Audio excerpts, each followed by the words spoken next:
बिस्मिल्लाहिर्रहमानिर्रहीम। तमाम देखने और सुनने वालों को यासिर महमूद का सलाम। आज मैं आपके सामने जो टॉपिक लेकर हाज़िर हुआ हूँ वो एक रोज़मर्रा की ज़िंदगी के हवाले से, बिलखुसूस वो लोग जो इंटरव्यू देते हैं उनके लिए बड़ा इम्पोर्टेंट है।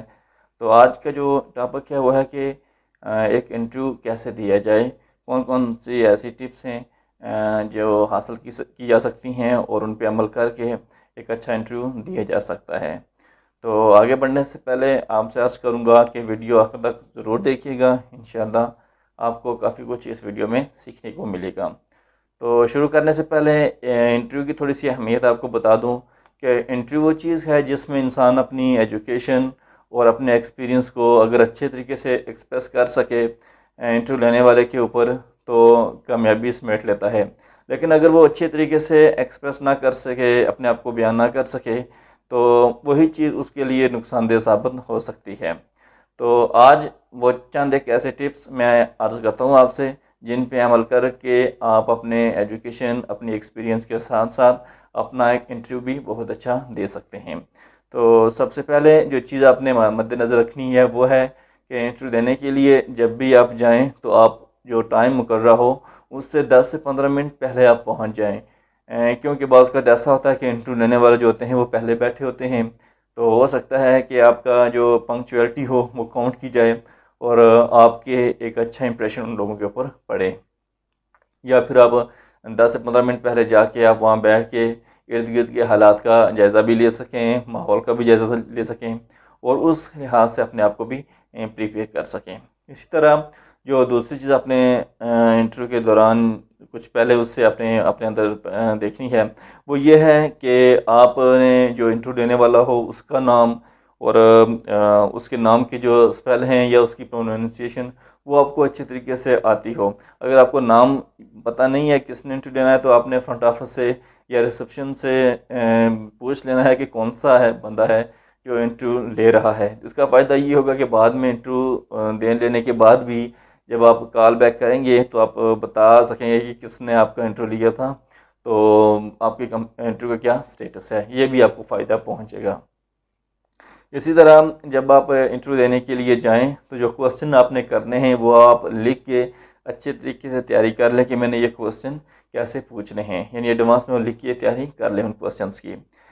इसी तरह अपने साथ अपनी सीवी, रिज्यूमे या इस तरह की जो भी चीज़ें होती हैं जैसे ट्रांसक्रिप्ट हो गई या डिग्रीज़ वगैरह हो गई, उनकी फ़ोटो कापीज़ और अपने आईडी कार्ड की फ़ोटो कापी या मुमकिन हो तो अपनी ओरिजिनल ट्रांसक्रिप्ट भी अपने साथ ले जाएं, क्योंकि हो सकता है कि इंटरव्यू के दौरान या उससे पहले आपसे चीज़ें पूछी जाएं या कलेक्ट की जाएं, तो ये चीज़ें आपने अपने साथ रखनी होती हैं। इसी तरह एक छोटा सा नोट पैड वो भी आपके पास हो और बॉल पेन भी आपके पास हो कि जब आप इंटरव्यू दे चुके हैं, यानी इंटरव्यू के दौरान आपने इसको यूज़ नहीं करना, बल्कि जब इंटरव्यू आप दे चुके हैं उसके बाद आप फ़ौरन वो चीज़ें लिखें कि इंटरव्यू देने के दौरान कौन सी ऐसी चीज़ें आपसे हुई हैं जो कि नहीं होनी चाहिए थी, क्योंकि इंटरव्यू देने के फ़ौरन बाद वो चीज़ें इंसान के जहन में रहती हैं। तो जब इंटरव्यू देने के दौरान वो चीज़ें आप नोट कर लेंगे बाद में, तो इंशाल्लाह इसका आपको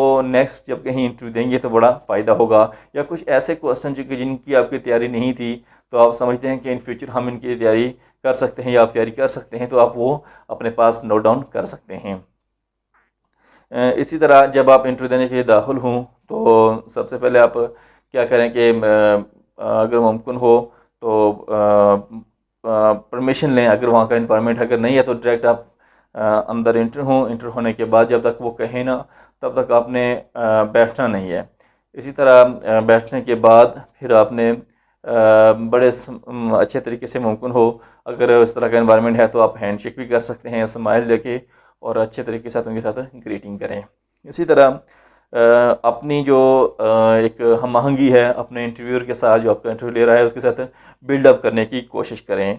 जितनी ज़्यादा आपकी हम आहंगी होगी उतना ही अच्छे तरीके से आप उसको इंटरव्यू दे सकेंगे।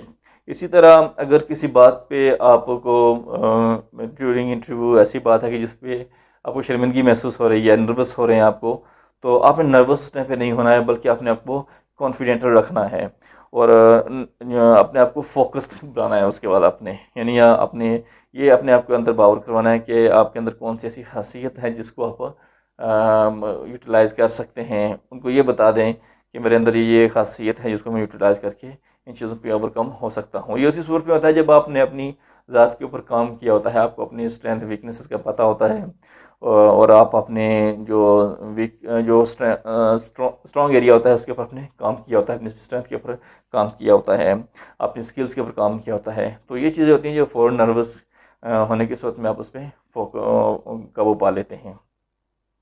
इसी तरह हमेशा अपने सच बोलना है।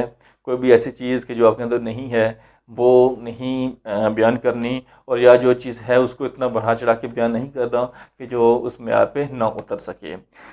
इसी तरह आप जब इंटरव्यू दे रहे हों तो इंटरव्यू ले रहा है उसकी क्वेश्चन को बड़े अच्छे तरीके से सुनें और समझें। अगर आपको समझ नहीं आती तो आप दोबारा रिपीट भी कर सकते हैं या उसे करवा सकते हैं, लेकिन टू द पॉइंट और बहुत ही कंसाइज होके वाज़ेह होके आपने उसका आंसर करना है।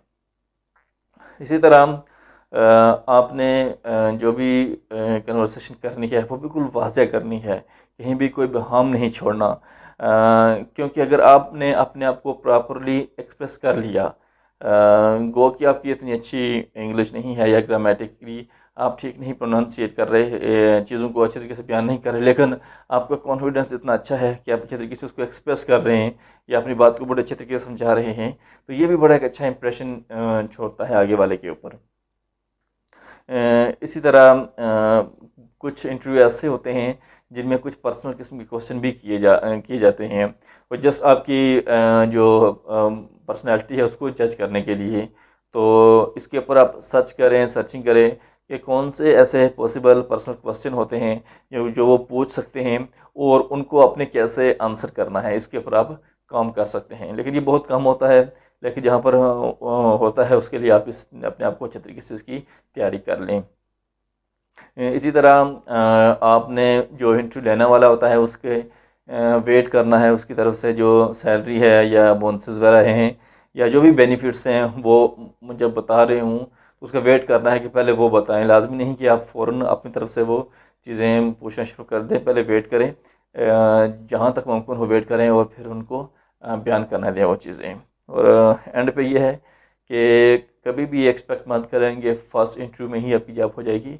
बाद अगर ऐसा होता है कि दूसरे या तीसरे इंटरव्यू तक भी बात जाती है और तब जाके सिलेक्शन होती है।